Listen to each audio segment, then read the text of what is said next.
me disent Amen. Et je tiens à bénir Dieu pour votre présence parce que je sais qu'avec la pluie, beaucoup de personnes ont été bloquées à cause de la pluie. Ce n'est pas un démon qui a bloqué nos frères et nos sœurs. Amen. Ce n'est pas un démon. C'est juste que ceux qui doivent faire les routes n'ont pas fait les routes.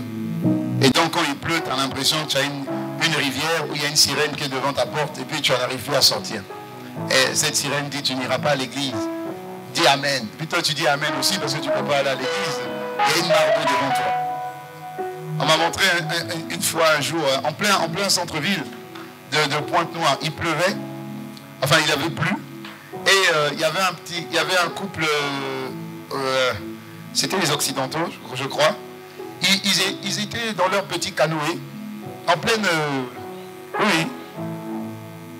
route, en pleine ville. Quand il pleut, comme il n'y a pas d'évacuation. Donc il y a une piscine naturelle qui s'installe. Et c'est passé sur les réseaux sociaux. C'est triste. Parce que nous sommes censés être sur le continent le plus riche. L'Afrique est le continent le plus riche. Dites-moi Amen. Et encore plus, nous sommes dans, je crois que nous sommes sur la terre la plus riche du continent africain. Alléluia. En tout cas pas loin. Mais sinon on est dans les 1, 2 ou 3, dans les 3 premiers. Dites-moi Amen. Voilà. Et je crois, paradoxalement, que nous sommes aussi l'un des continents où on prie beaucoup. C'est pas ça? Voilà.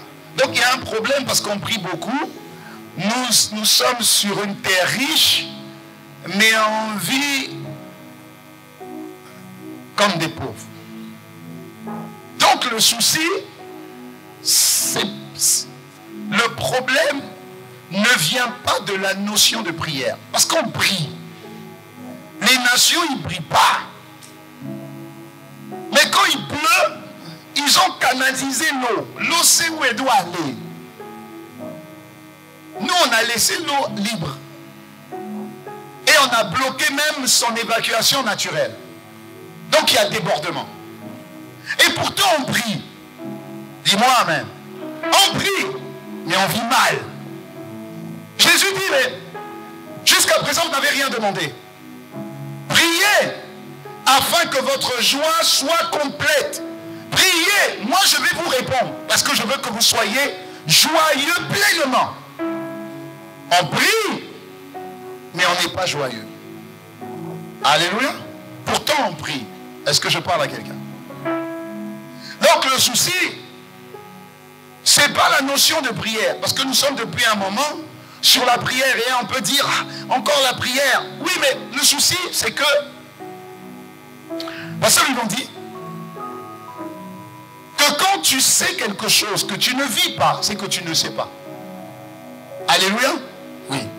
Parce que quand tu connais la vérité, elle te libère. Et il y a un changement.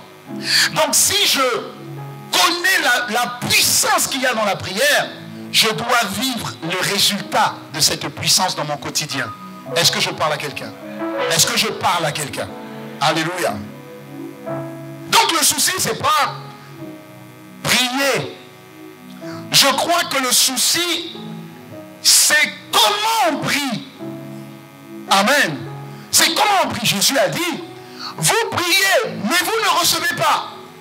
Pourquoi? Parce que vous priez dans le but de satisfaire vos propres désirs. Et c'est vrai, on prie pour la délivrance, on prie pour le mariage, on prie pour le travail, on prie pour la promotion, on prie pour les enfants, on prie pour la paix, on prie pour la joie. Mais en réalité, on ne prie pas ce que Dieu veut qu'on prie. Sinon, on vivrait le résultat de cette prière. Est-ce que je parle à quelqu'un? Voilà pourquoi aujourd'hui je vais entrer dans je vais emprunter une petite voie qui va nous aider par la grâce de Dieu à comprendre pourquoi Dieu veut que nous puissions être pleinement en possession de sa volonté. Ah, dis-moi Amen. Parce que la Bible dit une chose. Dans Colossiens 1 verset 9, la version de Semeur, la Bible dit aussi, depuis le jour où nous avons entendu parler de vous, nous aussi nous ne cessons de prier Dieu pour vous. Mais gloire à Dieu. Si beaucoup de personnes prient pour moi, merci Seigneur. Mais si vous priez pour moi, s'il vous plaît, permettez-moi de vous donner des sujets de prière pour lesquels je voudrais que vous puissiez prier, puisque vous avez à cœur de prier pour moi. Et ils n'ont pas attendu ça. Ils ont dit, depuis le jour où nous avons entendu parler de vous, nous aussi nous ne cessons de prier Dieu pour vous. Nous lui demandons, donc on ne t'a pas demandé les sujets de prière, j'ai à cœur de prier pour toi, et voilà ce que je vais prier pour toi. Nous demandons à Dieu qu'il vous fasse connaître pleinement sa volonté, en vous donnant par le Saint-Esprit une entière sagesse et une parfaite et un parfait discernement. Donc, le plus important pour toi, si je prie pour toi, ce n'est pas que tu me dises, prie pour moi dans tel sujet. Non, je n'ai pas besoin que tu me demandes. Je sais déjà le pourquoi je dois prier pour toi. Je sais. Le sujet numéro 1, c'est que tu connaisses la volonté de Dieu pleine. Pas 25%, pas 30%, pas 40%, non. Je prie que tu connaisses pleinement la volonté de Dieu. Ça, c'est une chose. Ensuite, je prie que tu discernes ce que Dieu veut. Une fois que Dieu t'aura révélé sa volonté, que tu discernes sa volonté. Et ensuite, que tu aies la sagesse d'appliquer sa volonté. Est-ce que je parle à quelqu'un? Parce que Dieu va permettre, la volonté de Dieu, c'est certainement que tu es un Judas. C'est la volonté pleine de Dieu. Et même si tu es bien intentionné, comme Pierre, tu vas dire, non, Jésus, tu n'iras pas mourir. Jamais, jamais tu n'iras mourir. Jésus a dit, arrière de moi Satan. Pourquoi? Parce qu'il faut que je passe par là. C'est la volonté pleine de Dieu. Je dois passer par là. Il y a des chemins, il y a des situations qui vont te faire souffrir et qui vont me faire souffrir, par lesquels il faut que tu passes. Mais il faut que tu puisses discerner que c'est la volonté de Dieu. C'est la volonté pleine de Dieu, sinon tu vas la repousser. Est-ce que je parle à quelqu'un? Donc connaître la volonté de Dieu, c'est une chose. Prier pour discerner pourquoi Dieu permet que je passe par le chemin de la croix, que j'ai un Judas qui va me trahir. C'est la volonté pleine de Dieu. Donc je dois avoir le discernement pour comprendre la volonté pleine de Dieu. Et je dois avoir la sagesse de me comporter comme Dieu veut que je me comporte quand je passe par des moments difficiles, jusqu'à aller à la croix et à me donner pour le salut de vous et de moi. Est-ce que je parle à quelqu'un? Il dit, je prie pour que vous connaissiez pleinement la volonté de Dieu. Allons encore plus loin. Colossiens 4, verset 12. Toujours dans le livre de Colossiens, c'est Paul qui parle, la version Le Semeur. Epaphras, qui est aussi l'un des vôtres, dit Amen avec moi, vous envoie également ses salutations. Merci Epaphras. En serviteur de Jésus-Christ, rappelle-toi, serviteur de Jésus-Christ, c'est esclave de Jésus. Fier d'être esclave de Jésus, fier de servir le maître. Il dit, en serviteur de Jésus, je combats, je fais des prières de combat, d'intercession, sans cesse pour vous, dans mes prières, pour que vous teniez bon, comme des adultes dans la foi, prêts à accomplir pleinement la volonté de Dieu. Je combats pour vous, pour que vous teniez bon et que vous puissiez accomplir, malgré vents et marées, souffrances et difficultés. Tiens bon, parce que c'est la volonté de Dieu et tu dois tenir. Il y a des passages difficiles par lesquels tu dois passer parce que c'est la volonté pleine de Dieu. Dis-moi, amen. Donc la prière n'est pas le problème en soi. C'est comment tu pries. C'est ce que tu pries. Alléluia. Voilà pourquoi, quand nous avons parlé, depuis que le pasteur Yvon nous a mis dans cette vague-là, nous ne cessons de parler des différents types de prières. Et nous sommes arrivés à parler des différents types de serviteurs. Parce qu'en réalité, nous sommes serviteurs. Soit de Satan, soit du Saint-Esprit. Dis-moi amen. Nous avons vu Galates 5, verset 16 qui dit, laissez-vous conduire par l'esprit et vous n'obéirez pas aux désirs de la chair. Derrière les désirs de la chair, ce sont les désirs adamiques, il y a le diable derrière. Donc le diable nous contrôle et nous commande par nos émotions. Est-ce que je parle à quelqu'un? Donc derrière les désirs charnels, il y a le diable. Derrière la soumission à la volonté de l'esprit, il y a Dieu. Donc nous sommes esclaves soit de l'esprit de Dieu, soit de l'esprit du mal. Et donc nous avons dit que Dieu veut des serviteurs véritables. Dis avec moi, serviteurs véritables. Serviteur véritable vient de serviteurs vrais, selon Dieu. Des serviteurs véritables, ceux qui servent Dieu.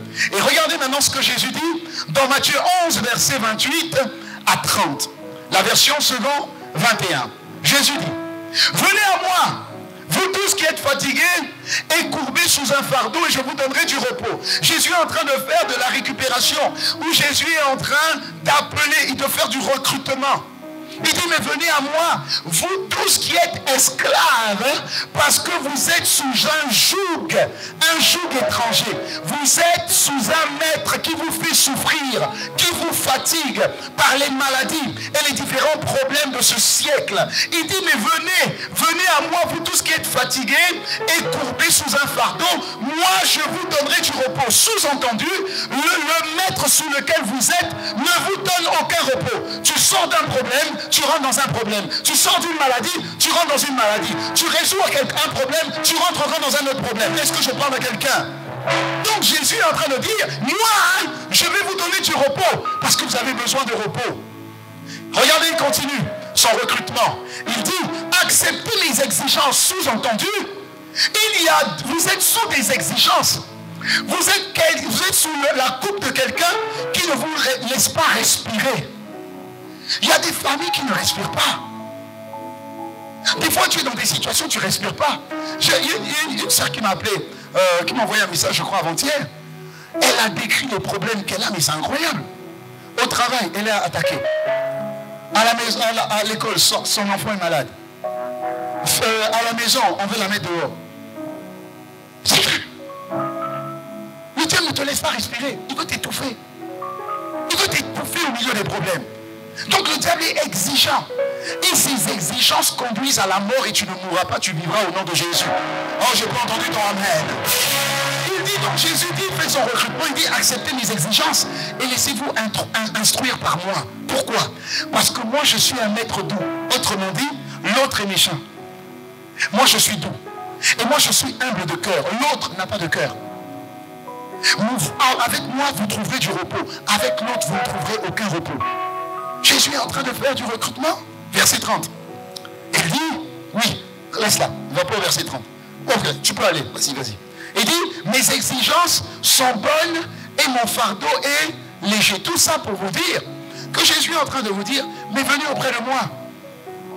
Mettez-vous sous ma seigneurie. Acceptez d'être mes esclaves. Votre condition d'esclave ne change pas. Mais la qualité du cœur du maître change. Alléluia. Acclame le Seigneur pour le maître que nous avons. Alléluia. Donc il dit, dès lors que vous êtes quand même esclave, n'oubliez pas une chose. N'oubliez pas une chose. Un esclave ne fait pas sa volonté. Un esclave recherche à faire la volonté de son maître. Et cet esclave doit faire la volonté de son maître pleinement. Et la volonté de Dieu se demande. La volonté de Dieu se recherche. La volonté de Dieu est le service, le travail numéro 1 que Dieu attend de chaque serviteur. Dis-moi Amen. Dieu veut que tu connaisses sa volonté. Donc pour connaître sa volonté, tu dois connaître sa volonté par l'exercice de la prière. Mais attention, pas n'importe quelle prière. Pas n'importe quelle prière. Pas une prière centrée sur moi, non. Une prière centrée sur Dieu. D'où l'introduction du titre de mon message, qui est « Quelle est la prière stratégique d'un véritable serviteur de Dieu ?» Il y a des prières, pas n'importe lesquelles, que Dieu attend que tu fasses. Parce qu'on prie, mais on n'a pas de résultat. Il ne s'agit pas d'être prophète pour voir que nos prières n'ont pas beaucoup d'impact. Il y a des pays qui ne prient pas, mais ils se développent. Nous sommes dans un pays chrétien. Chrétien. Mais tu as l'impression que, je ne sais pas, jusqu'à un moment donné, on s'est dit, mais le Dieu qu'on prie là, on dit il est blanc. Il n'est pas noir. C'est comme si la prière, c'est comme si il écoute plus facilement certaines prières et pas d'autres. Mais il y a des pays où ils ne prient pas, où ils sont athées. Mais qui pleuvent ou qui ne pleuvent pas, tu vis. Tu vas au Canada. Au Canada, tu peux passer 6 mois d'hiver. Entre moins 20 et moins 40.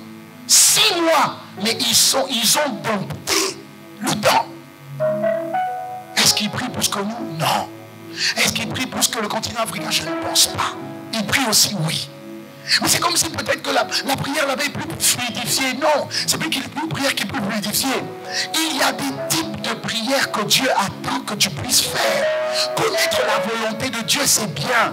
Mais il faut connaître la volonté de Dieu pleinement. Dis-moi Amen. Connaître la volonté de Dieu pleinement. Avec la sagesse qui conduit ou qui accompagne cette prière. Avec l'intelligence qui accompagne cette prière. Voilà pourquoi un véritable serviteur de Dieu doit faire des prières stratégiques. Dis-moi Amen. Et par la grâce de Dieu, tu comprendras ce que j'appelle pas stratégique. Parce que j'ai une question à poser. Et nous allons y répondre ensemble. Pourquoi, selon vous, est-il si important, capital, nécessaire, indispensable de prier forcément pour toujours connaître la volonté de Dieu? Mais pourquoi on insiste sur le fait de connaître la volonté de Dieu? Connaître la volonté de Dieu. En toute chose, en toute occasion, on doit connaître ce que Dieu veut. On l'a dit plusieurs fois. Avant de faire quoi que ce soit, applique-toi d'abord de connaître la volonté de Dieu. Tu es rentré dans une affaire, tu ne savais pas, d'accord. Tu t'es rendu compte que ce n'était pas ça, d'accord. Maintenant, avant d'enlever ton pied, connais d'abord la volonté de Dieu. Parce que toute chose concourt au bien de ceux qui aiment Dieu. Même si tu te retrouves dans une situation difficile, ne sors pas comme tu es entré. Tourne-toi vers Dieu et dis, Seigneur, je te demande pardon. Je suis là, c'est vrai, je te demande pardon. J'ai fait des erreurs, pardon maintenant, pas ma volonté, pas ma pensée, mais dis-moi, Seigneur, quelle est ta volonté, parce que quand même tu as permis. Est-ce que je parle à quelqu'un? Est-ce que je parle à quelqu'un? Alors acclame le Seigneur pour ton voisin, parce qu'il faut que tu encourages ton voisin. Nos prières doivent d'abord aller pour la connaissance de la volonté pleine de Dieu. Pourquoi? C'est simple. Pourquoi? C'est très simple. Parce que la volonté de Dieu ne s'accomplit pas automatiquement. C'est aussi simple que ça. Même si Dieu a parlé sur ta vie, et Dieu a parlé au moins, t'a donné au moins une parole. Dis-moi Amen. Au moins une parole. Ce que Dieu a dit ne va pas s'accomplir automatiquement. Non. Non. Donc connaître la volonté de Dieu, c'est une chose. Permettre à cette volonté de s'accomplir, c'en est une autre. Donc en réalité, la volonté de Dieu est mon alpha et mon oméga. La volonté de Dieu doit être la source et le point focus de ma prière. Seigneur, qu'est-ce que tu veux? Seigneur, qu'est-ce que tu veux? La volonté de Dieu ne s'accomplit pas automatiquement. Je vais prendre un exemple, on l'a fait au premier service. Ça, c'est la terre. Dieu a créé l'univers, dites-moi Amen. Et dans l'univers, il y a la terre. Dieu a créé également la terre. Donne-moi le verset. Psaume 115, verset 15 à 16. Dieu crée la terre. Et que le Seigneur vous bénisse. Dites-moi Amen. Je répète, que le Seigneur vous bénisse. Très bien. Car c'est lui qui a fait le ciel et la terre. Amen. Regarde la suite.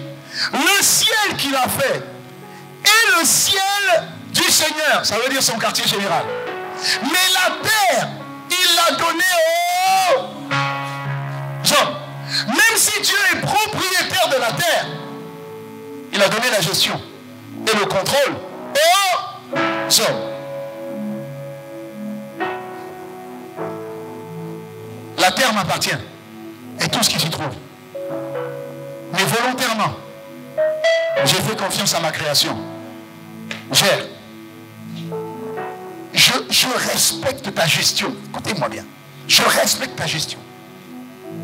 Moi, je règne sur la terre, sur le ciel et sur l'univers.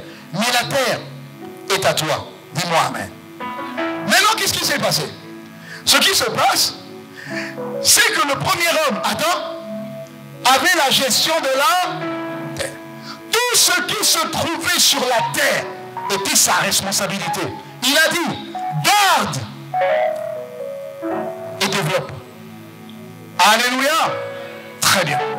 Qu'est-ce qui se passe? Il s'est passé... Ah, j'avais mon cobaye, il a disparu. C'est pas grave. Il a disparu. Je vais prendre le frère qui est là. Viens s'il te plaît. Juste là, juste là. Non, juste là. J'aime bien ceux qui sont habillés en noir. Viens s'il te plaît. C'est quoi ton prénom? Chris. On a pris Chris. Seigneur, je ne veux pas avoir de problème avec toi. Hein? C'est juste un exemple. Hein? On a pris Chris. Chris, viens. Alors Chris, mets-toi à côté ici. Descends là. Bon, tu peux venir par ici. Tu peux venir par là. Parce que Chris était là avant, et puis il a désobéi, et puis je l'ai chassé. Allez, va sur terre. Voilà. Donc, le diable est arrivé sur terre. Il s'est passé une chose avant que le diable arrive sur terre. Le diable a parlé à l'homme. Et le diable a parlé à l'homme, l'homme a obéi. Alléluia.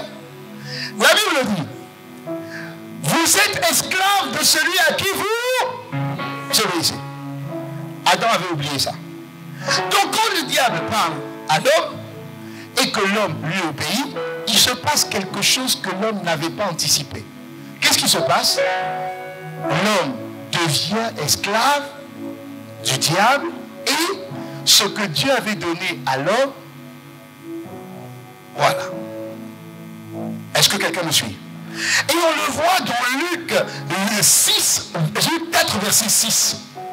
Quand Jésus vient sur terre, Jésus dit, quand Jésus vient sur terre, le diable lui dit, écoute, prosterne-toi. Écoute, non, ne te prosterne-toi. Hein. Prosterne-toi. Écoute, il dit, et Christ parle ici, s'il te plaît.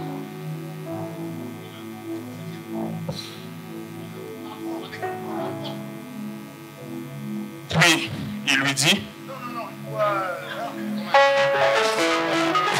puis il lui dit, je te donnerai toute cette puissance et la gloire, de ce royaume, car elle m'a été donnée et je la donne à qui je veux. Très bien. Il dit, je te donne. Tiens, tends-le, mais ne prends pas. Il dit, je te donnerai toute cette puissance et la gloire qu'il y a sur terre. Écoutez-moi. La puissance et la gloire qu'il y a sur terre. Pourquoi? Elle m'a été donnée. Mais il a pris où? De nous. Il n'a pas volé. À partir du moment où il a obéi, celui à qui tu obéis devient ton maître et tout ce qui est à toi devient frère à lui. Alléluia. Donc le diable dit, j'ai la puissance et j'ai la gloire de tous ces royaumes. Pause. C'est lui qui a mis cette gloire dedans? Non. Elle vient du Dieu de gloire et du Dieu de toute puissance. Alléluia. Donc qu'est-ce qui s'est passé? Il se passe que Adam a perdu tout ce que Dieu lui avait donné. Quand Jésus vient, par l'obéissance de Jésus et par le sacrifice de Jésus à la croix, Jésus prend toutes les fautes et tous les péchés de Adam et de sa descendance. Amen. Et Jésus échange cette gloire-là avec son sang. Il donne son sang. Il donne sa mort, son sang. Amen. Et il la donne à l'ennemi. Et en la donnant à l'ennemi, il récupère. Il récupère toute la gloire. Amen. Ensuite, il la transmet parce qu'il est le chef et la tête de l'église. Il la transmet à l'église qui est son corps. Est-ce que tu me suis? La Bible dit que le diable à partir de là n'a plus beaucoup d'importance. Pourquoi? Il a été dépouillé de tout. Il a été trimballé comme un esclave. Sans force. Il n'a que sa parole. Mais il parle beaucoup.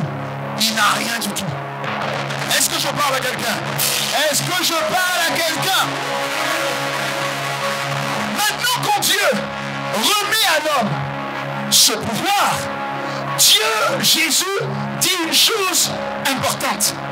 Jésus dit une chose importante. Il dit, à partir du moment où je t'ai tout remis, maintenant, tout ce qui va se passer sur terre est ta responsabilité. Parce que c'est fini. Il ne contrôle plus rien. Est-ce que je parle à quelqu'un? Il ne contrôle plus rien. Plus rien. Plus rien. Donc, désormais, c'est toi. Tout ce que tu liras sur terre, moi, je lirai aussi dans le ciel. Tout ce que tu vas décider sur terre, moi, je dis, décidez, décidez, décidez, validez, validez, validez. Alléluia. Donc, s'il y arrive destruction sur terre, c'est de ta faute. S'il y arrive meurtre, c'est de ta faute. Calamité, c'est de ta faute. Les routes qui sont mal construites, c'est de ta faute. Oui, oui, oui, puisqu'il a tout donné. Il a donné toute la gestion. Et c'est ce que les chrétiens ne comprennent pas. Et le diable qui est rusé le sait. Le sait. Le diable va faire quoi? Le diable, il n'a que sa parole. Il n'a que la parole pour séduire. Donc le diable va se dire, c'est pas grave, je ne vais pas les empêcher de prier. Non, je ne peux pas. Mais je vais les empêcher de bien prier. Je vais les empêcher de connaître la volonté totale. Je vais les focaliser juste sur une partie de la volonté de Dieu.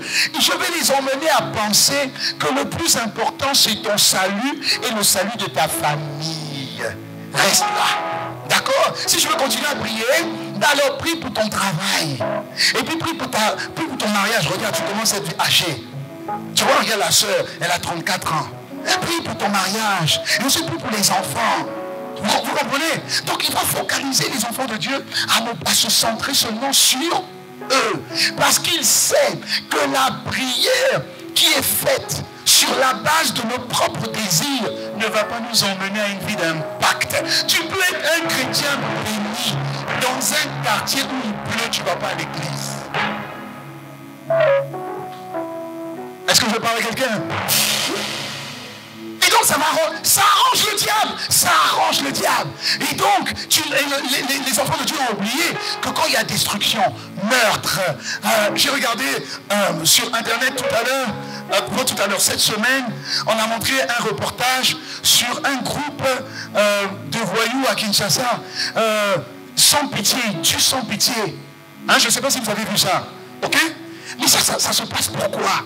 Qui les anime? La Bible dit que vous n'avez pas à combattre contre la chair et le sang. C'est pas eux. C'est qui?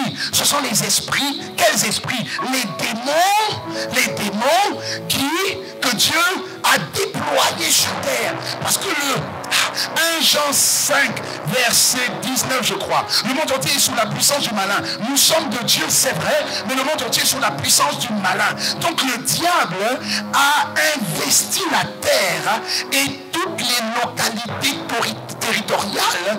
Et donc, sur chaque localité territoriale, il y a des agents des démons. Et chaque démon, chaque entité diffuse sa culture et diffuse sa nature. Ça signifie par exemple que les démons de Matane Matadi. Matadi, c'est là où il y a le port. Hein? Les démons de Matadi sont différents des démons de Kinshasa. Les démons de Pointe-Noire sont différents des démons de Brazzaville. Les démons à côté des côtes, c'est une influence de séduction, de sirène des eaux. Tandis que les démons des villes, c'est tout ce qui concerne la malédiction. Alléluia. Tout ce qui concerne la malédiction. Donc les démons sont différents en fonction des territoires. Il y a différents types de démons et le diable les a répandus partout en RDC et partout dans le monde. Et sur les chrétiens, il les a positionnés sur prie seulement sur toi. Focalise-toi sur toi. Le diable sait une chose. Le diable sait que si les chrétiens se focalisent uniquement sur eux, les chrétiens ne remplissent pas pleinement la volonté de Dieu. Ça veut dire que quelque part, les chrétiens sont en train de pécher parce qu'ils ne font pas pleinement ce que leur maître leur demande de faire.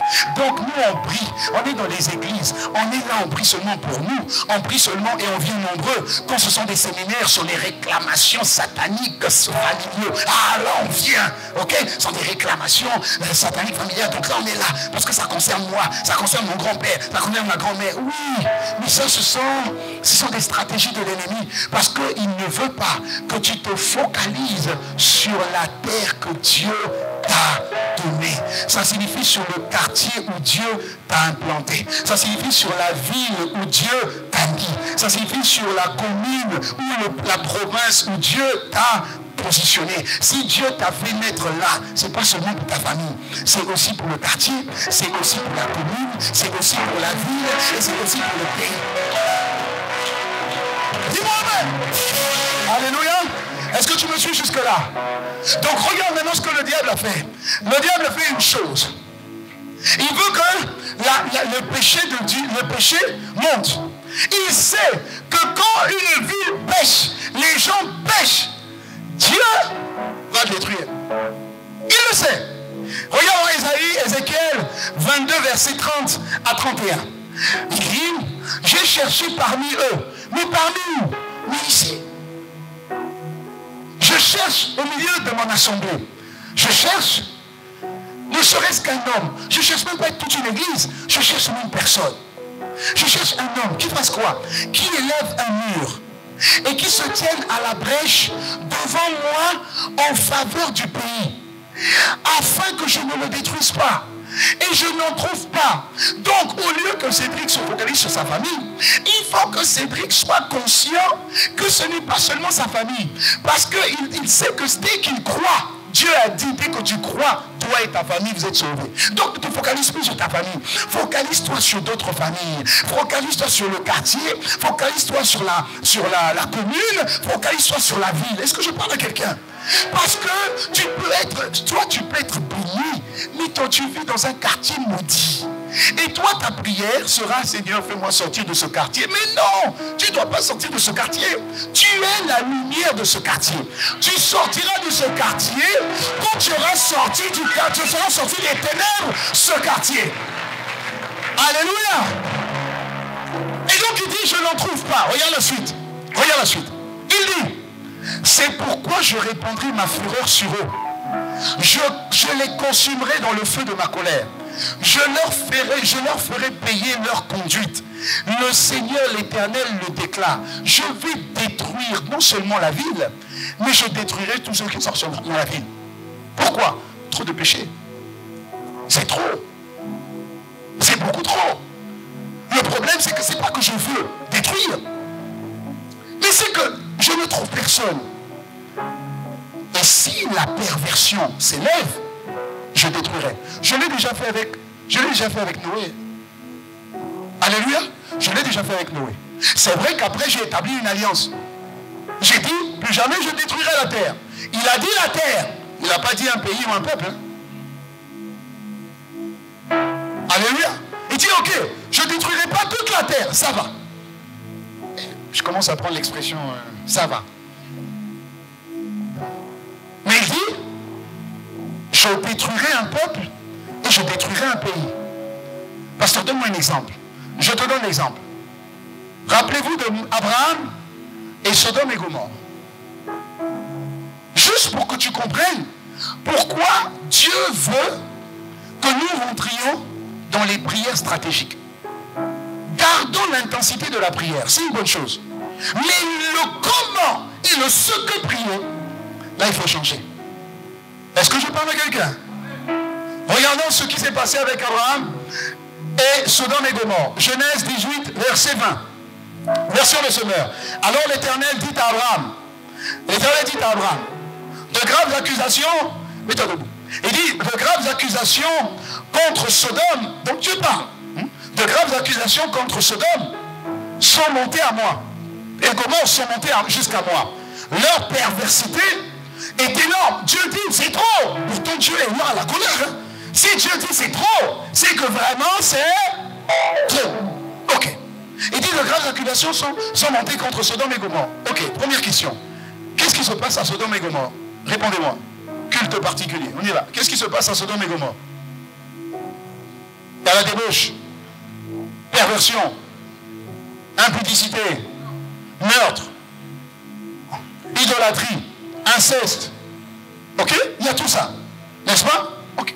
Mais pourquoi, je ne sais pas s'ils s'appellent les Sodomiens, pourquoi les Sodomiens ou les Gomorriens, ou les Sodomites, ou les Gomorrites, peu importe, pourquoi les habitants de Sodome et de Gomorrhe, tout à coup, alors qu'à l'époque de Lot, Sodome et Gomorrhe étaient un peuple prospère.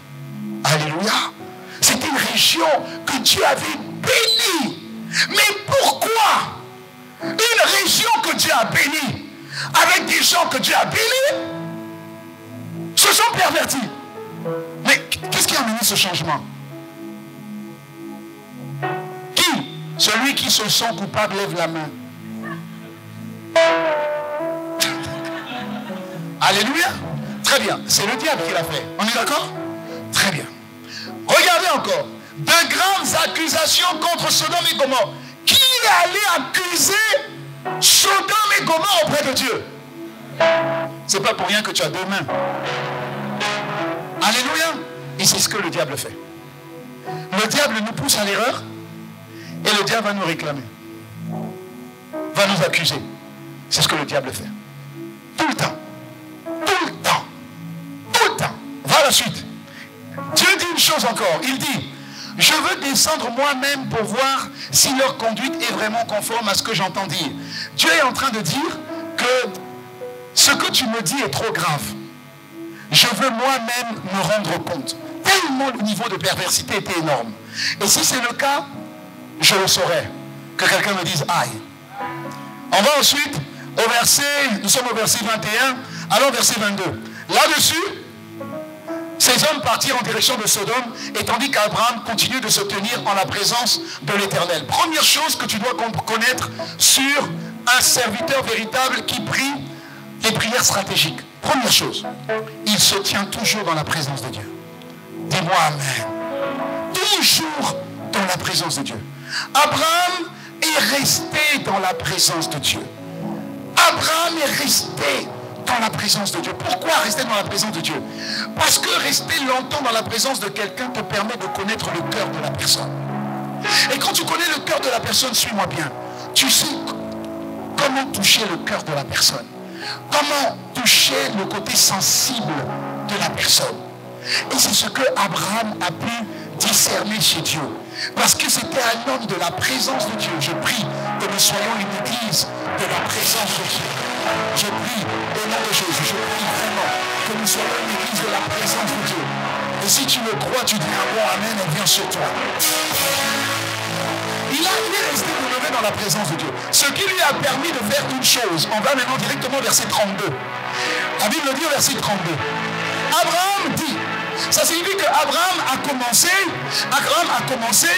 à parler avec Dieu, à discuter avec Dieu, à négocier avec Dieu. Alléluia. Et Abraham reprit. Ça veut dire qu'il a dit, et il a encore dit que mon Seigneur ne se mette pas en colère. Je parlerai une dernière fois parce que je sais que je t'ai déjà demandé beaucoup de faveurs. Mais permets encore que je te demande une autre faveur. Peut-être qu'il s'y trouvera à Sodome et à Gomorrhe, ne serait-ce que 10 justes. On était en train de parler de deux villes prospères. juste 10. Donc je pense qu'il considérait une chose. À Sodome, il y avait qui? Il y avait Lot. Donc Abraham se disait, bon, je crois que Lot a quand même gardé la foi. Il est devenu rester juste. Sa femme, quand même. Ok. Ensuite, les 2 filles, ça fait 4. Bon, admettons que les 2 filles, peut-être 11 ans de fiancés, ça fait 6. Ok. Comme Lot est riche, je pense qu'il a quand même impacté quand même un minimum. Quelqu'un pour le ménage, comme c'est une grande maison, 2 personnes pour le ménage, une personne pour garder le bétail. Allez, on va dire 2. Moi, je pense qu'ils peuvent être 12, mais allez, disons 10. Au moins, je suis sûr que pendant tout le temps où Lot a prospéré, il a impacté des gens. Donc au moins, Seigneur 10. Et Abraham s'est arrêté à 10. Dieu a dit, si je trouve 10 justes dans les 2 villes réunies, 10, je ne détruis pas. Malgré le péché, je ne le détruis pas. Très bien. Verset 33. Quand il est fini de s'entretenir avec Abraham, l'Éternel s'en alla et Abraham retourna chez lui. Et vous connaissez la suite. Lot s'est enfui seul avec ses filles. Alléluia. Parce que même sa femme n'était pas convertie. Mais qu'est-ce que ça montre? Ça montre la puissance d'une personne qui sait prier. Même si Dieu a décidé, à cause du péché, de détruire, quelqu'un qui sait prier selon la volonté totale de Dieu pourra incliner le cœur de Dieu. Même si le cas est terrible. Mais non, dites-moi, donnez-moi un bon amen. Donnez-moi un bon amen. Ça, c'est une prière puissante. Et c'est comme ça que Jésus a commencé à opérer. Jésus a commencé à opérer à cette dimension-là. Il est en train de nous, Jésus était en train de nous montrer en réalité, par Abraham et par sa vie, Jésus était en train de nous montrer que, écoutez, le monde dont on parle, et là où moi je vous ai introduit, c'est une bataille pour conquérir les nations et pour conquérir les territoires. Ce n'est pas une question de ta vie seulement. Ce n'est pas une question de ta vie. Dieu t'a choisi parce qu'il sait qu'au travers de toi, il va toucher des multitudes de gens. Et il va conquérir des multitudes de territoires. Voilà pourquoi Dieu t'a donné un travail qui te donne la capacité d'aller partout. Tu voyages du nord au sud, de l'est à l'ouest. Mais tu penses que c'est pour rien? Non. Dieu t'a béni parce qu'il sait que tout lieu où foule la plante de ton pied, tu as la capacité d'influencer par la nature et la culture du maître à qui tu obéis. C'est pas juste ton travail, c'est pas juste ta promotion. Nous sommes esclaves de Dieu. Nous avons été choisis par Dieu. Le monde entier est sous la puissance du malin. Ça veut dire que le diable a ses agents partout. Nous n'avons pas à combattre contre les sodomites ou les gens de Gomorrhe. Non, nous avons à combattre contre les esprits que l'ennemi envoie à Sodome et à Gomorrhe. Il le dit dans Matthieu 6, verset 12. Il dit, en effet, ce n'est pas contre l'homme que nous avons à lutter, mais contre les puissances, contre les autorités, contre les souverains de ce monde des ténèbres, contre les esprits du mal dans les lieux célestes. Nous avons à combattre contre toutes les entités sataniques que le diable a établies sur tous les territoires et dans les 7 montagnes d'influence. Est-ce que je parle à quelqu'un? Les 7 montagnes d'influence. Que ce soit la politique, que ce soit les médias, que ce soit le sport, que ce soit la famille. Le diable a établi des esprits qui influencent les institutions religieuses, qui influencent les gouvernements. Il y a des institutions religieuses qui se battent contre les autres institutions religieuses. Mais vous êtes en Christ, on est en Christ, et on va au tribunal. Mais ça c'est quel esprit? La Bible dit, mais quand vous avez une mésentente entre frères, mais asseyez-vous. Et puis, voilà, discutez ensemble. On va forcément trouver un terrain d'entente. Parce que nous avons le même Dieu, n'est-ce pas? Non. Aujourd'hui, il y a des églises. Une l'autre église convoque l'autre au tribunal. Mais ça, c'est quel esprit? Mais c'est le diable. Dans les institutions religieuses, il a mis. Dans le gouvernement, c'est même pas la peine. Au milieu de l'éducation, pour les enfants, c'est même pas la peine. Dans le monde des affaires, tue, couche. C'est comme ça que ça marche. Dans d'autres pays, maintenant, il ne s'agit plus d'être une femme seulement. Il faut être un homme pour coucher avec un autre homme pour avoir une promotion. Ça, c'est le monde dans lequel on vit. Est-ce que je parle à quelqu'un? Dans le monde des affaires, l'art, les médias, la famille, le diable a établi des entités. Il ne faut pas qu'on ignore ça. Parce que nous tous, on est dans ces 7 familles, dans ces 7 sphères d'influence. Alors qu'est-ce que veut Dieu? Dieu qui nous a établis dans ces sphères, Dieu veut que notre niveau de révélation de la volonté pleine de Dieu soit également adapté au domaine où nous sommes. Pour que tu ne voies plus que ta famille. Il n'y a pas que toi. Il y a là où tu travailles. Il y a le domaine dans lequel tu travailles. Il faut que tes prières soient maintenant des prières stratégiques. Parce que tout est une question de stratégie dans un combat. Tout est une question de stratégie. Est-ce que je parle à quelqu'un? Est-ce que quelqu'un me suit ce matin? Alléluia. Tout est une question de stratégie. Si le monde entier est sous la puissance du malin, ça signifie que les enfants de Dieu doivent aussi prier pour avoir la puissance. Ce n'est pas la puissance pour Tom, take it, au nom de Jésus. Non, c'est pas ça. Il y a ça aussi, oui. Mais il y a une puissance supérieure parce que c'est une puissance qui doit faire face aux entités qui sont installées ici. Elles sont profondément installées dans le pays. Depuis quand? Depuis avant même la colonisation. Depuis Lumumba jusqu'à Mobutu.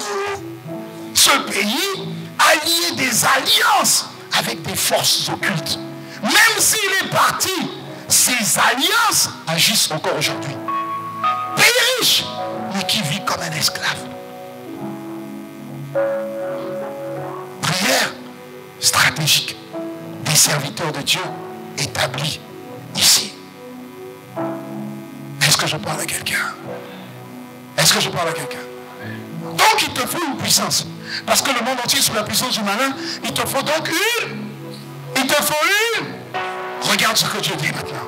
Dans Éphésiens 1, verset 19, la Bible dit: vous connaîtrez la puissance extraordinaire que Dieu a montré pour nous qui croyons en lui. Qui croit à Dieu ici?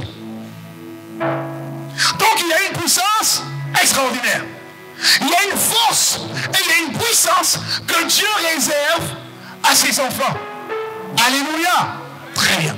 Si le monde entier est sous la puissance du malin, si le monde entier agit par les dominations, les principautés, les autorités, les esprits méchants, ça veut dire qu'il nous faut aussi une puissance qui soit au-dessus de la puissance qui agit sur les territoires. Pas seulement sur ta famille, pas seulement sur ta condition, mais sur les territoires. Dieu nous donne la réponse au verset 21 jusqu'au verset 23. Il dit: ainsi, Christ est placé au-dessus de toutes les forces et de toutes les puissances qui ont autorité et pouvoir. Christ est au-dessus de tout ce qui existe, non seulement dans le monde d'aujourd'hui, mais aussi dans le monde qui vient. Ça signifie qu'il y a de l'espoir si tu comprends ce que je suis en train de dire. Continue la version, verset 22. Il dit: oui, Dieu a tout mis sous les pieds du Christ. Il a mis le Christ au-dessus de tout. Ici. Il a mis le Christ au-dessus de tout. Il a donné comme tête à l'Église. Amen. Donc Christ, qui est au-dessus de tout, est la tête de l'Église. Amen. Regarde la suite. Il dit, oui, je dis, l'Église est le corps de Christ. En elle, ça signifie que Christ est ici et que Christ est dans l'Église. N'est-ce pas? Amen. Christ est dans l'Église. Viens prendre mon micro, s'il te plaît. Christ est dans l'Église. Prends mon micro, vite, vite, vite, vite, vite. Ça signifie que Christ est ici. Mais comme Christ est ici, mais que Christ est là, Qu'est-ce que fait Christ? Christ fait ça. Christ prend son église et... Alléluia! Il dit ici, crie en elle. Christ est totalement présent, lui en qui Dieu habite totalement. Ça signifie que Christ, l'église, n'est plus sur terre naturellement. Le diable agit sur terre. Nous, l'église, a les pieds sur terre, la tête au ciel. Alléluia! Est-ce que tu comprends? Est-ce que tu comprends? Il dit, écoute, il dit une chose. Il dit que parce qu'il a mis Christ, Christ est en lui, dans l'église. Christ est la tête. Nous, on est l'église. On ne peut pas dissocier la tête du corps. Telle est la tête, tel est le corps. Alléluia! Est-ce que tu me suis? Telle est la tête, tel est le corps. Donc si on dit que Christ est la tête et qu'il a tout mis sous les pieds, ça veut dire que domination sous les pieds, autorité sous les pieds, esprit méchant sous les pieds, esprit satanique céleste sous les pieds, sous les pieds. Dis-moi amen. Dis-moi amen. C'est avec cette révélation que tu peux prier. C'est avec cette révélation-là que tu peux prier. Parce que le diable ne vise pas ta famille, tu sais ça. Écoute, regarde ce que l'Esprit m'a dit au premier culte. Confidence.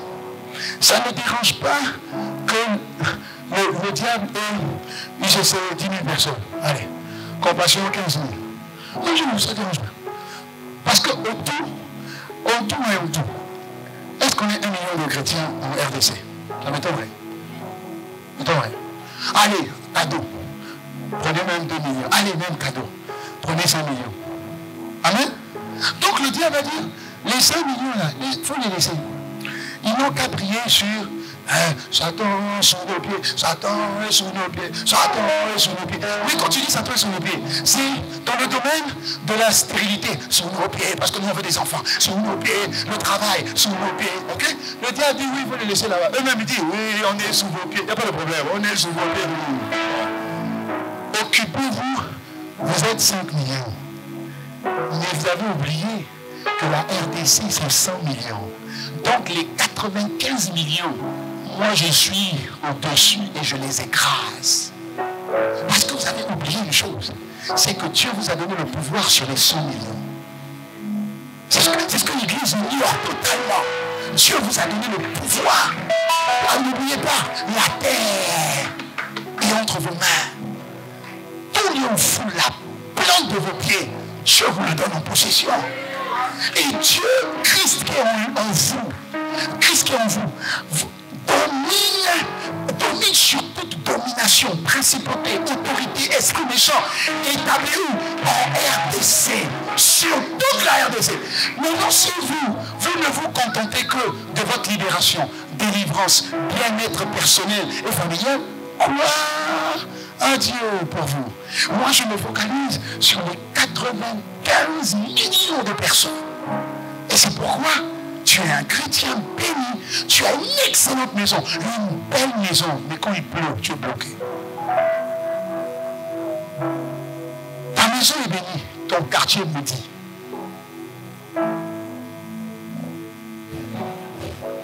Alléluia. Oui. C'est pourquoi je parle de prière stratégique. Parce que tu pries. Le problème, c'est qu'à un moment donné de ta prospérité, tu vas être bloqué. Parce que quand il y a des problèmes de carburant, même si tu as l'argent pour acheter tout l'avion, tu ne partiras pas. Il n'y a pas de carburant.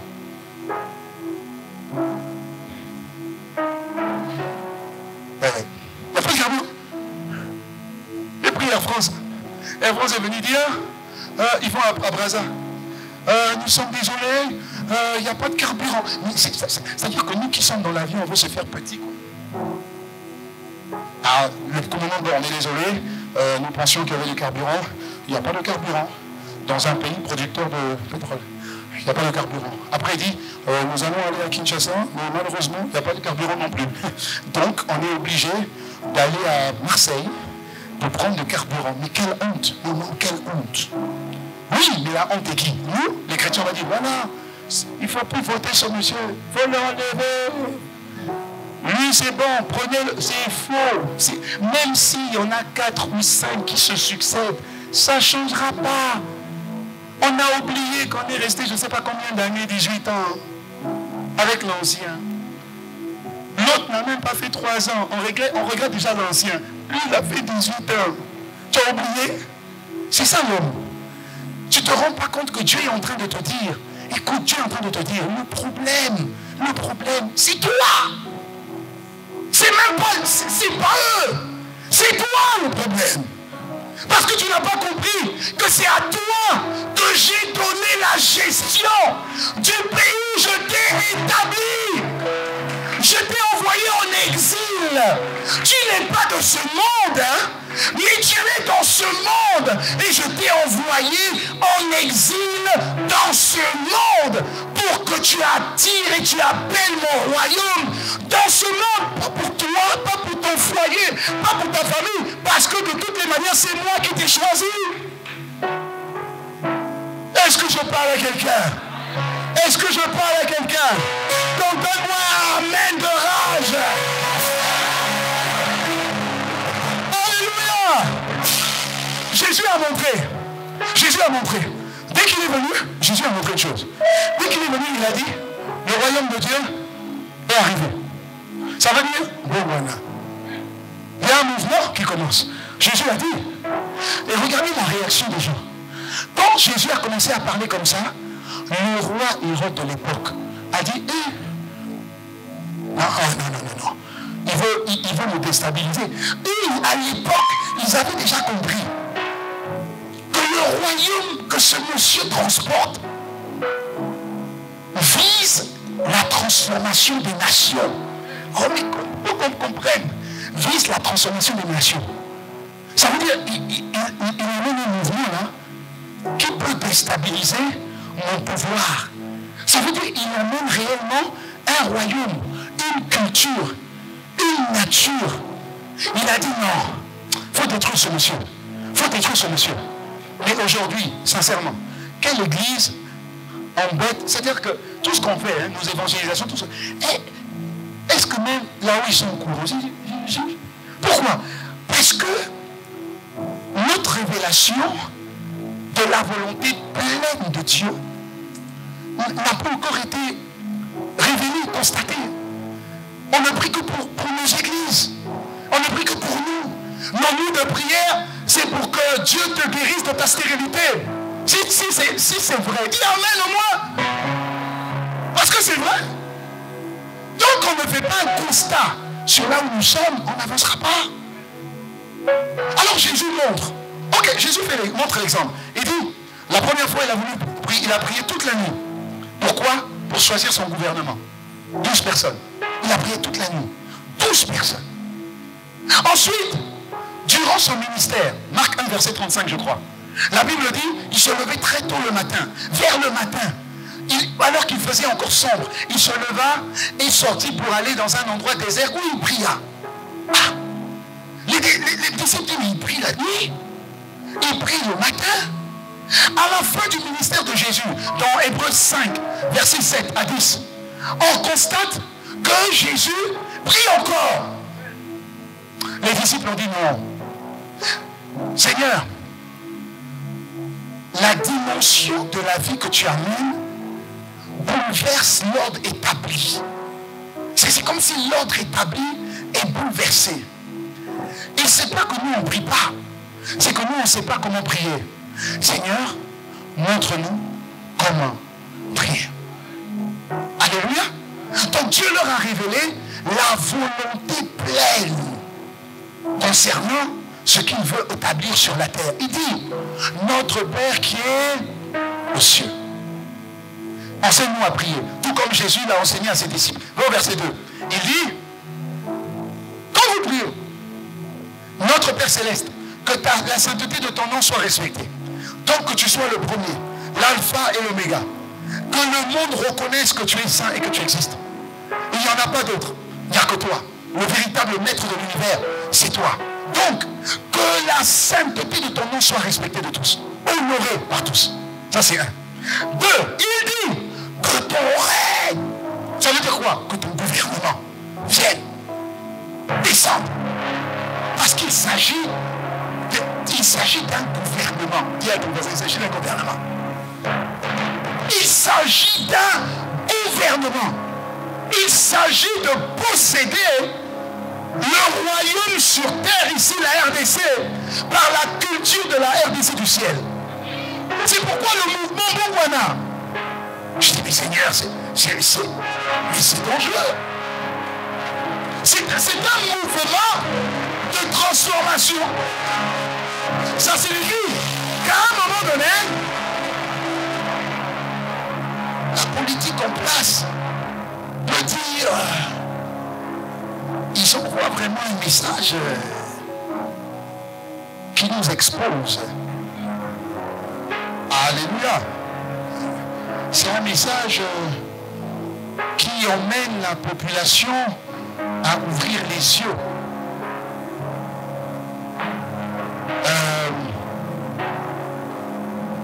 C'est qui déjà? Vous comprenez? Parce que c'est ce qu'on a fait pour Jésus. C'est ce qu'on a fait pour Jésus. Le message que Jésus est venu donner, ce n'est pas un message pour la transformation des nations. Mais c'est pour la conquête des territoires. Pas moins. Pas moins. Dans chaque pays, il y a une devise. Dites-moi amen. En France, égalité, fraternité, liberté, égalité, fraternité. En Belgique, je ne sais pas. Je ne suis pas belge. Je suis quinois. Hakim, c'est la justice, le travail et la paix, je crois. C'est ça? Paix, justice, travail. Même moi, je connais. Toi, tu dis, c'est quoi? C'est où? C'est comment? Oui. C'est paix, justice, travail. Ça veut dire c'est la devise. C'est quoi une devise? Une devise, c'est un idéal national commun. Ça veut dire c'est notre idéal. Nous nous retrouvons tous du sommet de la tête au plus petit. Nous avons tous, nous plébiscitons tous la justice pour tous, la paix pour tous et le travail pour tous. Combien de gouvernements se sont succédés? Est-ce qu'on a la justice aujourd'hui? Non. La paix? Oh non. Le travail? Non. Et toutes les personnes qu'on vote, on vote pourquoi? Parce qu'en fait ils disent, avec moi, il y aura la justice. Avec moi, il y aura le travail. Et avec moi, il y aura là, on a voté, revoté, trivoté, quadruvoté. Est-ce qu'on a reçu? Non. Tous les royaumes, tous les territoires plaident une devise. Même le royaume des cieux. Alléluia. Allons de Romains. Romains. Tu fais seulement. Ok. Romains 14, verset 17. Romains 14, verset 17. Car le royaume de Dieu, écoute, c'est pas prier pour le manger, le boire, le travail, le mariage. Non. Le royaume de Dieu, ce n'est pas le manger, le boire. Mais c'est la justice, c'est la paix et c'est la joie.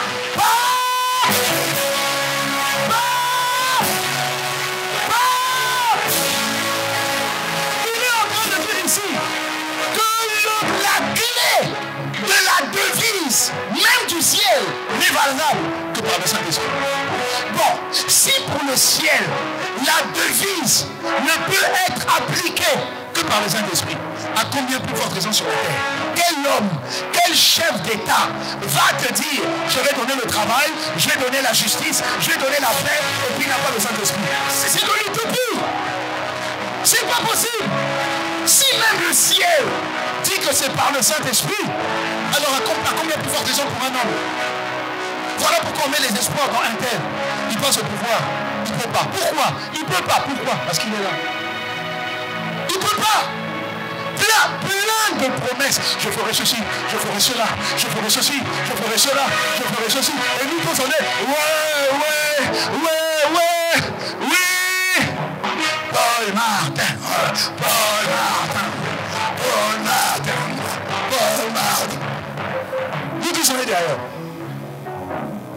la personne vient au pouvoir. On commence à lui montrer le dossier. Vous avez vu ça? Ah papa, ici là, on est là depuis Kala. Tu ne peux pas. Pourquoi? Lié. Mais c'est pourquoi l'Église, je vous en supplie, l'Église doit comprendre là où Dieu nous appelle. L'Église doit comprendre ça. Je vais continuer un peu, je suis en train d'atterrir où je suis dans les temps. Je vais continuer un peu, vous allez voir quelque chose d'important. La Bible dit dans Psaume 2, verset 8. Psaume 2, verset 8. Regarde. Dieu dit, demande-moi. Mais je ne te laisse même pas répondre. Demande-moi et moi je te donne les nations pour héritage et les extrémités de la terre pour possession. Autrement dit, ce que tu es en train de dire, il est en train de dire, demande-moi les nations, demande-moi la terre, demande-moi la conquête, demande-moi Kinshasa, demande-moi Matadi, demande-moi Goma, demande-moi, moi je suis prêt à te donner, mais demande-moi.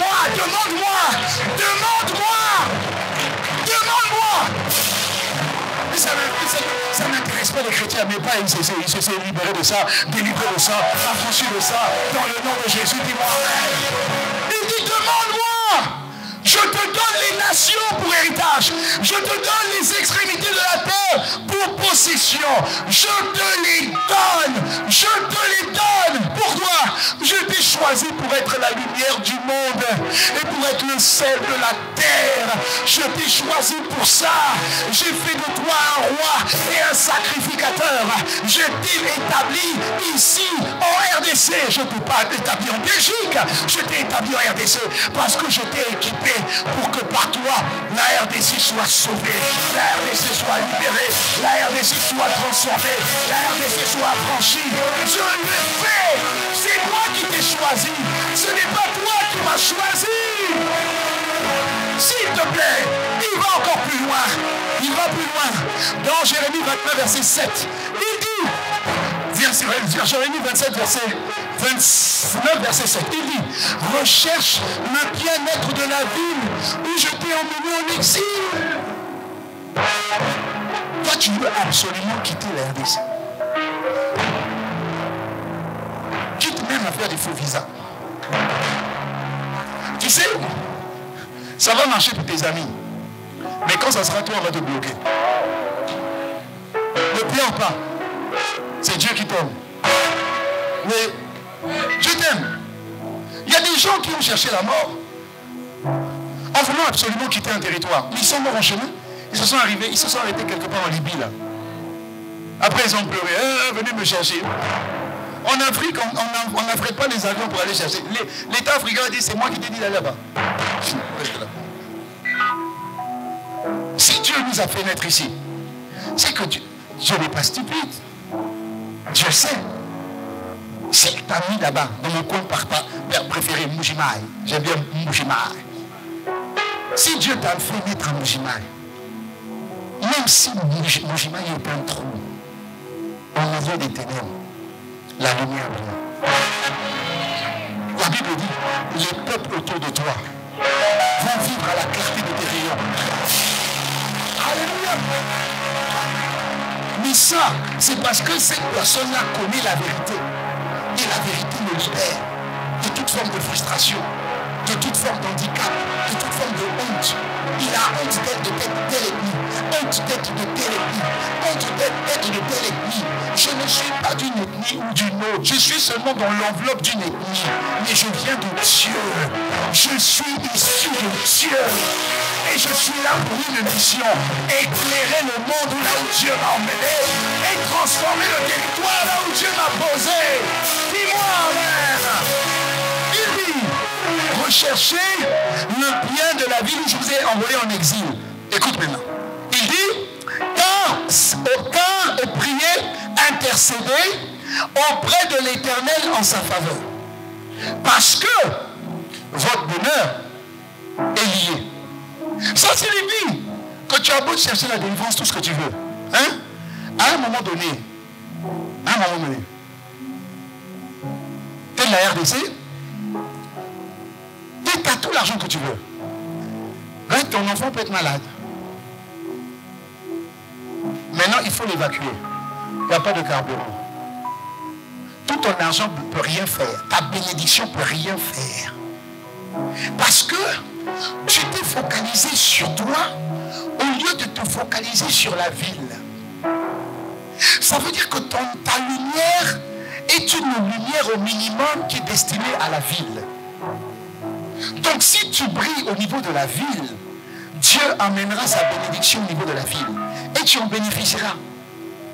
Mais si tu ne brilles que pour toi, la ville ne peut pas prospérer. Et donc tu seras condamné et bloqué. Je parle à quelqu'un? Je vous donne un deuxième verset pour appuyer ce que je suis en train de vous dire. 1 Timothée 2, versets 1 à 4. Et le verset 8. La Bible dit: j'exhorte donc, avant toute chose, à faire des prières, des supplications, des requêtes, des actions de grâce pour tous les hommes, en résumé. Et après, il va définir. Regarde maintenant l'ordre de priorité. 1, pour les rois, pour ceux qui sont élevés en dignité, afin que nous menions une vie paisible et tranquille en toute piété et honnêteté. Alors, regarde ce qu'il dit.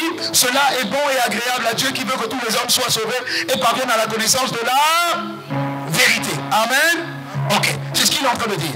Maintenant, qu'est-ce que je suis en train de dire par là? Quand Dieu dit prier pour la ville, tu ne peux pas prier pour la ville sans prier pour le bourgmestre de la ville. C'est pas possible.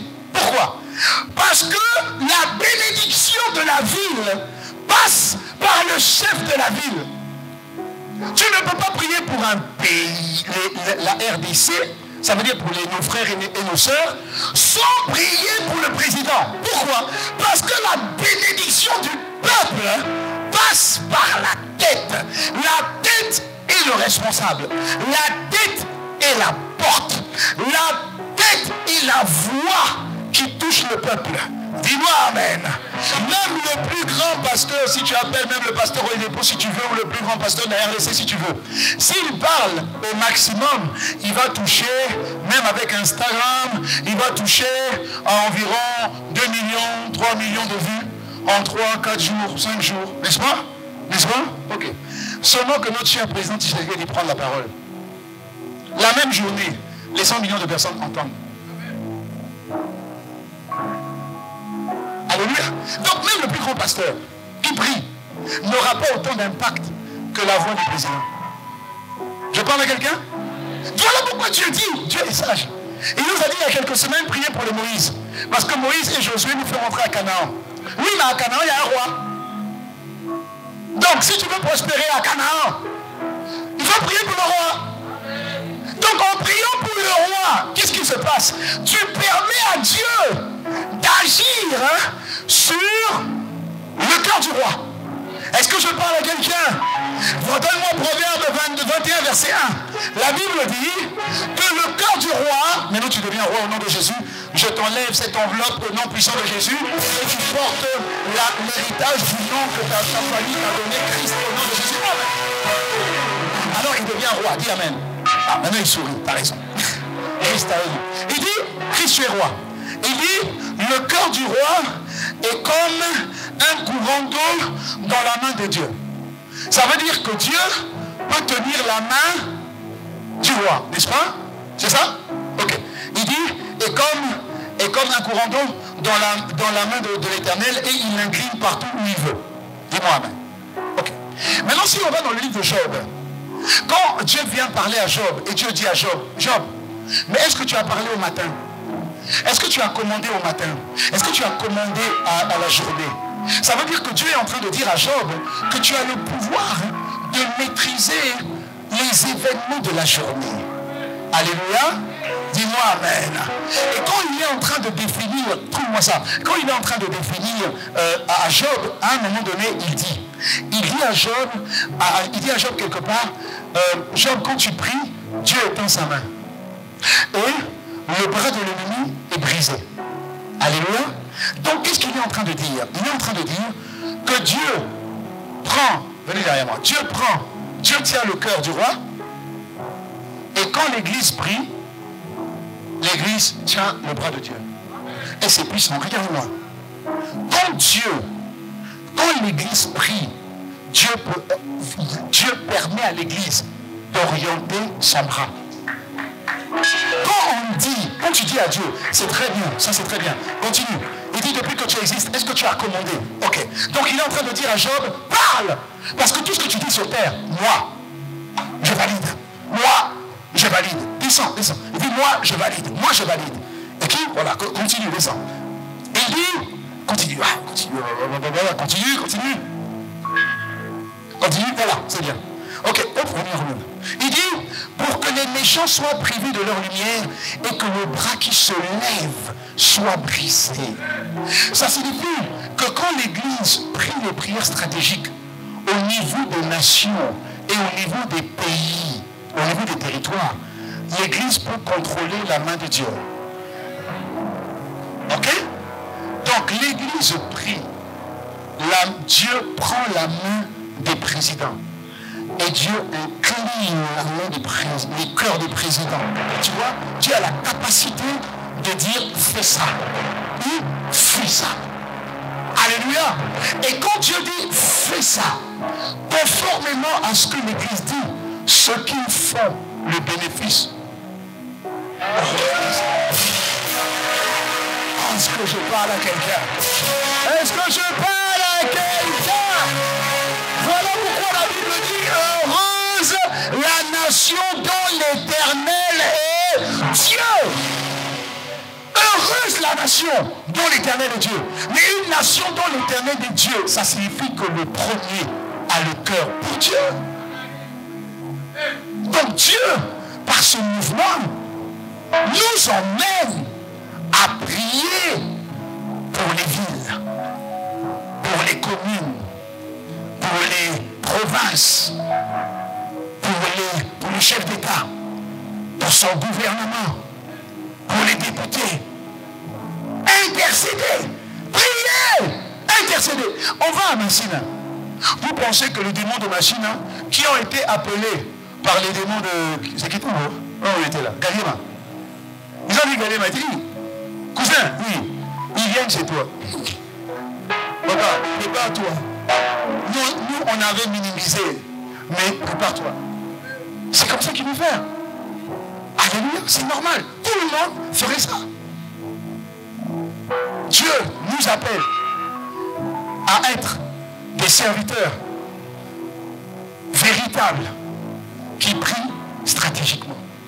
Prier stratégiquement, c'est élever nos niveaux de prière au niveau des nations, au niveau des pays, au niveau des territoires. Seigneur, sur Massina. Seigneur. Et vous allez voir, quand on va commencer à étudier les territoires avant d'y aller, tu vas voir que d'une province à l'autre, d'une commune à l'autre, il n'y a pas les mêmes problèmes. Alléluia. Vous allez voir que dans cette commune-là, c'est ce péché-là qui prédomine. Dans cette commune-là, c'est ce péché-là qui prédomine. Ce sont des esprits. Quand on va savoir comment ils agissent, mais en lui, Dieu a dit tout ce que vous lirez sur terre sera lié dans les cieux. Tout ce que vous délirez sur terre sera délié dans les cieux. Tout lieu où vous voudra la plante de vos pieds, ce lieu je vous le donne en possession. Prière stratégique. Est-ce que quelqu'un me suit? Est-ce que quelqu'un me suit? Lève-toi et acclame le Seigneur pour ça.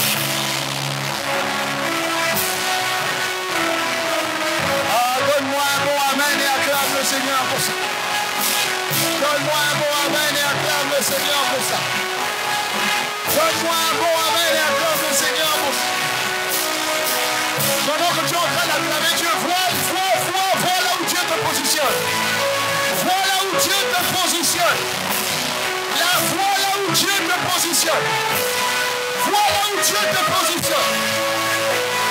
Vois là où Dieu te positionne. Tu n'es pas au même niveau que les dominations. Tu n'es pas au même niveau que les autorités. Tu n'es pas au même niveau que les esprits méchants. Tu n'es pas au même niveau. Tu es placé au-dessus. Au-dessus de toute puissance. Au-dessus de toute autorité. Au-dessus de toute domination. Au-dessus de toute chose qui peut être nommée. Noribushia Ramanosia. Et Ramanosia Ramanosia. Aïe Ramanosia Ramanosia Ramanosia. Il y a un mouvement renvoyé de transformation. Renvoyé veut dire transformation. Renvoyé veut dire transformation.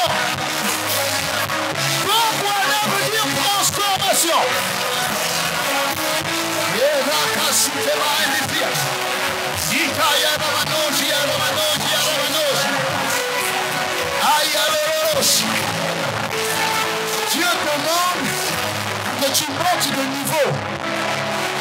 Que tu ne sois pas, que nous ne restions pas au niveau des chrétiens. Voilà, les chrétiens de la foule. Il y a des chrétiens de la foule. Mais à un moment donné, il faut se distinguer de la foule. Comme Zachée, toi, il faut te distinguer de la foule. Il y a des prières que Dieu attend d'une église. Dieu a donné la terre remplie de gloire et de puissance. Et nous pouvons susciter cette gloire et cette puissance. Partout, nous pouvons susciter cette gloire et cette puissance. Je comprends pourquoi le pasteur est dépôt. Je comprends pourquoi il a transformé une ville. C'est une ville dans une ville. Alléluia. Est-ce que Dieu est différent? Non. Est-ce que Dieu fait exception des gens? Non. Ce que Dieu a fait avec lui, il est capable de le faire avec toi et toi, avec toi et moi. Alléluia, c'est possible. Mais Dieu le donne en fonction de notre niveau de foi et notre niveau de demande. Donc dis à ton frère, monte un peu. Ne reste plus dans ces choses-là, dans les petites demandes-là, les petits caprices. Monte de niveau. Ne prie même plus pour toi. Dieu a dit, pas le manger, pas le boire. Ça c'est pour les autres. Mais demande le royaume. Demande la justice. Demande. Et quand tu vas avoir ce que tu n'as même pas demandé, je vais te donner ça en plus. En plus. Je prie que nous puissions vivre. Que nous puissions vivre cette dimension. Même si on ne vit pas cette dimension, nos enfants vivront cette dimension. Et nos petits-enfants vivront cette dimension.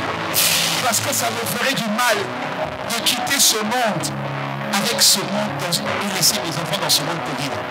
Je dis, Seigneur, chaque fois que ton enfant sort, tu te dis, je dis vraiment, heureusement que la grâce de Dieu est là.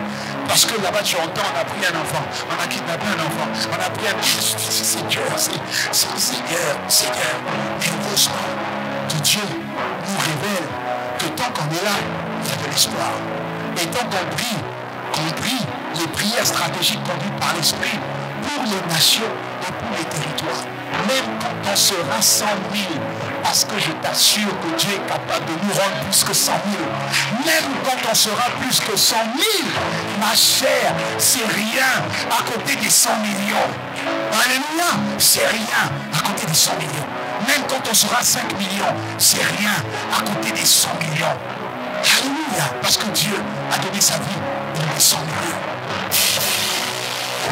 Levons nos mains. Seigneur, fais-nous grâce. Seigneur, fais-nous grâce. Fais-nous grâce. Fais-nous grâce. Faisons cette prière, Père de grâce.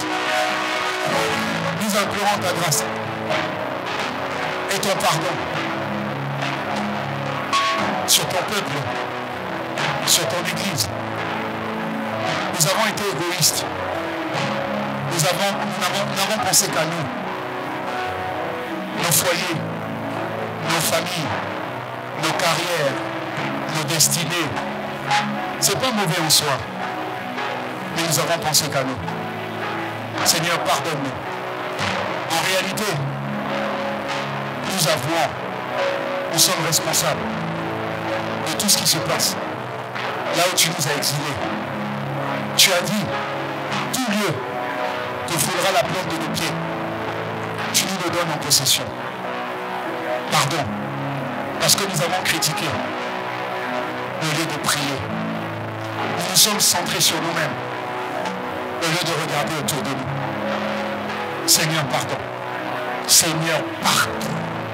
Tu as dit dans ta parole, dans le livre de 2 Chroniques 7, 14, si le peuple sur qui est invoqué mon nom s'humilie, prie, cherche ma face et se détourne de ses mauvaises voies, tu l'exauceras des cieux, tu lui pardonneras son péché et tu guériras le pays. Tu as parlé de pays, Seigneur. Pourtant nous avons lu ce verset, mais nous n'avions pas la révélation. Nous n'avions pas la révélation. Alors Seigneur, guéris la RDC, guéris la RDC. Guéris toutes les provinces malades par les guerres, les exploitations, les divisions, les tueries. Pardonne et guéris les provinces malades, les communes malades, là où il y a la malversation. Guéris! Nous te supplions, nous te supplions.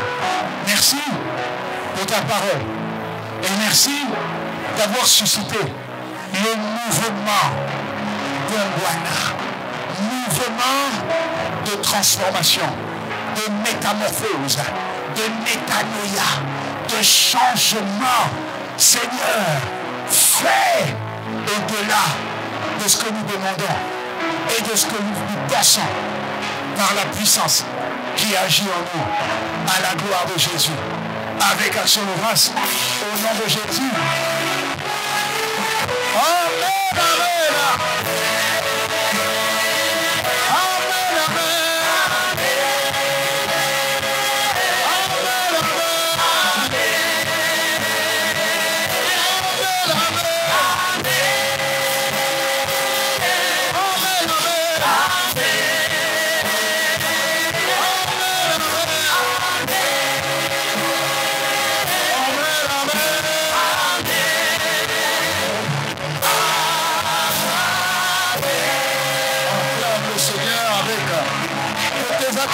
Soit des acclamations d'espoir.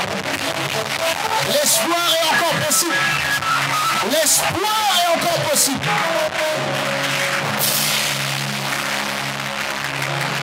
Dans cette atmosphère de reconnaissance à Dieu de la révélation de sa parole et le fait qu'il nous fasse monter à un autre niveau, s'il y a quelqu'un qui veut vraiment recevoir Jésus et rentrer dans cette armée de conquérants, dans cette armée de véritables serviteurs qui veulent conquérir les territoires et être la lumière des nations. S'il y a cette personne qui veut vraiment ouvrir son cœur à Jésus, mets juste ta main droite sur ton cœur et lève ta main gauche. Si tu veux ressortir de cette salle en étant certain que tu es du bon côté, dans le bon camp, ouvre ta vie à Jésus. Mets ta main droite sur ton cœur et lève ta main gauche et tu vas répéter cette prière avec moi, tellement simple mais tellement puissante, qui te fera passer de l'esclavage de Satan à l'esclavage du glorieux Jésus. Et l'Église va t'accompagner dans cette confession. Mets ta main droite sur ton cœur, lève ta main gauche si tu veux recevoir Jésus et faire partie de cette élite, cette armée qui va conquérir toute la RDC par la puissance de l'Esprit de Dieu. La justice, la paix et la joie peuvent être apportées par le Saint-Esprit. Alors dis après moi, l'Église va le dire également, Père de grâce, j'ai entendu ta parole et je reconnais que j'étais du mauvais côté. Je n'ai pas honte de le dire parce que ta parole me libère. Ta parole m'a délivré. Et je veux que cette libération et cette délivrance soit éternelle. J'ouvre mon cœur à Jésus. Jésus soit mon Seigneur et mon Sauveur personnel. Conduis ma vie, dirige ma vie, contrôle ma vie, possède ma vie par le Saint-Esprit. Fais de moi la lumière du monde et le sel de la terre. Je te fais confiance. Merci, je suis devenu esclave du glorieux Jésus et enfant de Dieu. Avec action de grâce, au nom de Jésus. Amen. Est-ce qu'on peut acclamer le Seigneur? Ne soyons jamais avares en acclamation.